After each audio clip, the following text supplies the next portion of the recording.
नमस्कार. माधुरीज किचनमध्ये तुमचं खूप मनापासून स्वागत आहे. मी आज तुम्हाला हेल्दी मूग स्प्राउट्स पराठे करून दाखवणार आहे. त्यासाठी इथे एक बाउलभर मी स्प्राउट्स घेतले ते बघा असे. आणि इथे जिरं, मिरची, 5-6 लसूण पाकळ्या, 1 इंच आलं हे घेतलेलं आहे. एक कांदा चिरून घेतला, एक टोमॅटो, थोडा कोबी घेतला, कोथिंबीर घेतली. आता हे सारं मी प्रथम वाटून घेते. प्रथम यामध्ये मूग घालूया मिक्सरमध्ये. थोडे थोडे करून वाटून घेऊया, 2दा वाटावं लागेल. त्यात मिरची, जिरं, आलं, लसूण घालूया.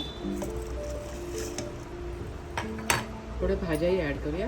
कांदा मी असा चिरून घेतला आहे मोठा मोठा, तो घालूया. आणि सारं आपण मिक्सरमधनं वाटून घेऊया. एका बाउलमध्ये काढून घ्यायचं. थोडं भरडच वाटून घ्यायचं. वर आपण गव्हाचं पीठ घालूया. आपलं वाटण तयार झालं आहे. 2 कप घेतलं.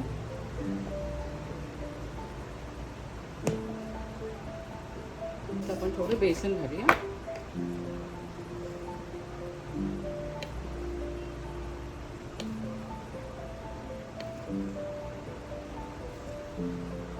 एक अर्धी वाटी बेसन घेतलं. लाल तिखट घालून 1 चमचा हळद घालून धणेपूड घालूया. थोडा ओवा मी हातावर क्रश करून घेतला, तो घालूया. कोथिंबीर घालूया. थोडी कसुरी मेथी घालूया. तुम्ही ताजी मेथी असेल तर ती ॲड करू शकता. मसाला घालूया. आपला पराठा एकदम टेस्टी होऊन जाईल. 2 चमचे तेल घालूया, जेणेकरून आपले पराठे एकदम खुसखुशीत होतील.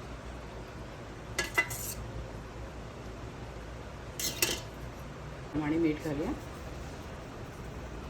आणि सारं मिसळून घेऊया.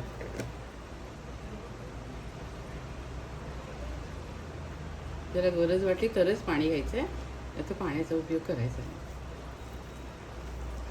आपलं पराठ्याचं पीठ तयार झाले बघा. एकदम मस्त रंग पण छान आला आहे. आता आपण पराठे लाटायला घेऊया.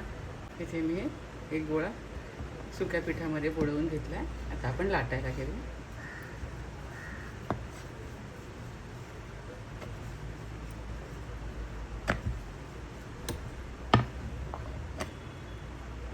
थोडं तेल घालूया.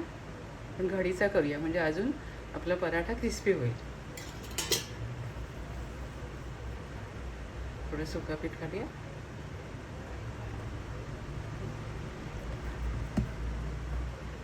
असं करून आपण आता हा पराठा लाटून घेऊया.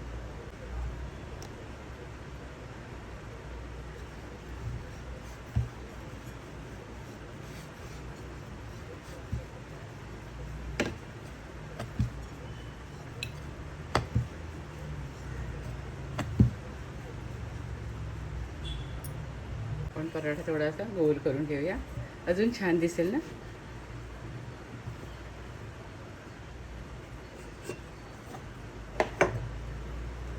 छान झाला आहे ना एकदम. आता आपण हा पराठा शेकून घेऊया. इथे मी पॅनमध्ये थोडं तूप घातलं. आता आपण त्यावर आपला पराठा घालूया. 2 मिनटं वाट पाहूया.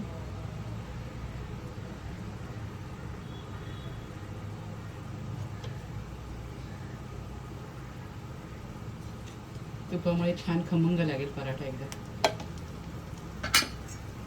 आपण पराठा उलटून घेऊया.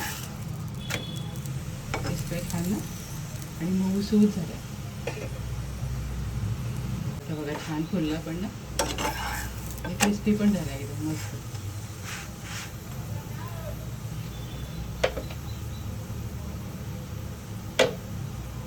हे तूप लावलं, तुम्ही तेल लावू शकता, बटर लावू शकता. किती छान झाला आहे ना, आणि हेल्दी पण आहे. मस्त झाला पराठा. पराठा मी हा काढून घेते. इथे छान असे मूग स्प्राउट्सचे हेल्दी पराठे मी तयार केले. तुम्ही सुद्धा अशा पद्धतीने असे पराठे नक्की करून खा. खात राहा, आनंदी राहा, स्वतःची काळजी घ्या आणि माझे व्हिडिओ पाहत राहा. शेअर करा, लाईक करा, आठवणी सबस्क्राईब करा. धन्यवाद.